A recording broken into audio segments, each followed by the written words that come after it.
Picture this: you're driving home, and your car suddenly sputters and dies, or maybe your AC breaks on the hottest day of the year, or you slip on a wet floor and bruise your pride more than your body. These moments, small or big, sting, but what's stranger is what happens next. You start wondering, why me? Did I do something wrong? Is this a sign? When life throws us a curveball, we don't just shrug and move on. We search for meaning. We tell ourselves stories. Maybe I skipped my prayers that day, or I snapped at a friend, or maybe this hardship saved me from something worse. But why do we do this? Why does every misfortune feel like a sign? Let's start with our brains. Humans are wired to hate randomness. When something goes wrong, like your laptop crashing before a deadline, your mind scrambles to make sense of it. Psychologists call this pattern seeking. We're not built to accept that bad things just happen. Instead, we weave narratives. I shouldn't have ignored that homeless person, you might think, as if one act caused the other.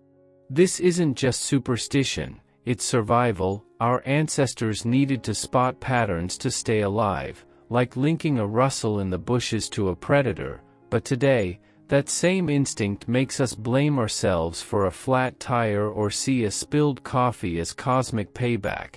It's like we're writing a script where every hardship has a reason.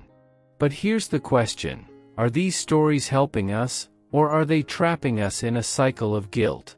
These stories we tell ourselves can feel like a lifeline. If you think your car broke down because you weren't kind enough, you might believe you can avoid future troubles by being better. It's a way to feel in control when life feels unpredictable, and sometimes, it even inspires us to grow or reflect.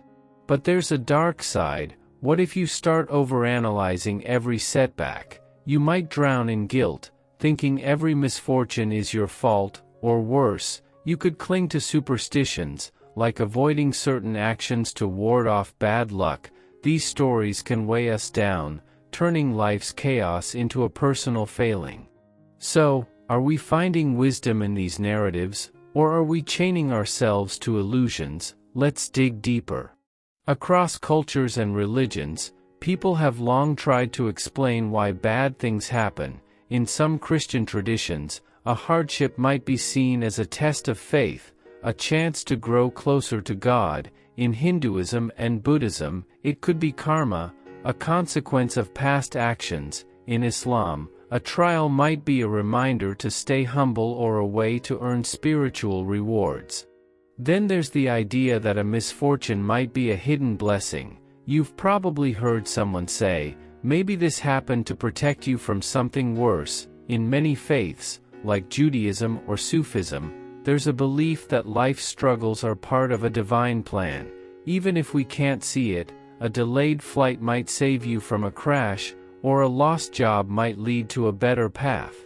These beliefs can be powerful. They offer hope, a sense that the universe isn't just random, but they also raise a question: are we seeing truth, or are we just comforting ourselves? Let's be honest, sometimes, a broken AC is just a broken AC, a slip on the stairs might just be bad luck, but could there be more? Science tells us randomness is real. Chaos theory says small events can spiral unpredictably. Yet, some philosophers argue our need for meaning points to something deeper, a universal truth we're grasping for. Take the blessing in disguise idea. There are stories of people who missed a train only to avoid an accident, or faced a setback that led to unexpected growth. Coincidence? Maybe, but even if it's just our minds making connections, does that make it less valuable? If believing a hardship has purpose helps you move forward, isn't that a kind of truth? So, where does that leave us? Are our misfortunes signs, or are we just storytellers in a random world? Here's the thing, there's no one answer. Our need to find meaning in misfortune is both a gift and a trap. It can inspire us to grow, to connect with others, to find hope in dark times, but it can also paralyze us with guilt or blind us to reality. The key is balance, holding space for these stories without letting them control us. Next time your car breaks down or life throws you a curveball, pause, notice the story you're telling yourself. Is it guilt, karma, a divine sign? Ask, does this story lift me up, or weigh me down? Maybe the real wisdom isn't in finding the right explanation, but in choosing the one that helps you keep going. Misfortunes will always come, but whether they're signs, lessons, or just life's chaos, one thing's clear: the meaning we make is ours to shape. So, what story will you tell next?